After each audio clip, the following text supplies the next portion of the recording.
सटाणा तालुक्यातील हरणबारी धरणाच्या फुगवटा क्षेत्रात एका अंदाजे 25 ते 30 वर्ष वयोगटातील अनोळखी तरुणाचा मृतदेह बुधवार दिनांक 8 एप्रिल रोजी दुपारी 3 वाजेच्या सुमारास तरंगताना आढळून आला।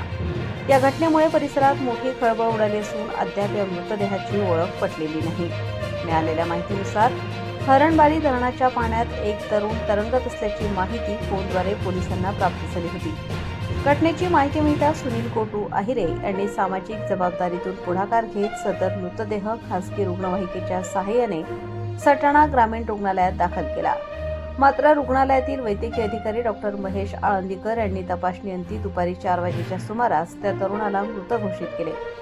सदर मृत तरुण कोठून आला आणि त्याचा मृत्यू नेमका कसा झाला याबाबत परिसरात विविध तर्कवितर्क लढवले जात आहेत। या प्रकरणी जायखेडा पोलीस ठाण्यात सध्या अकस्मात मृत्यूची नोंद करण्यात आली आहे।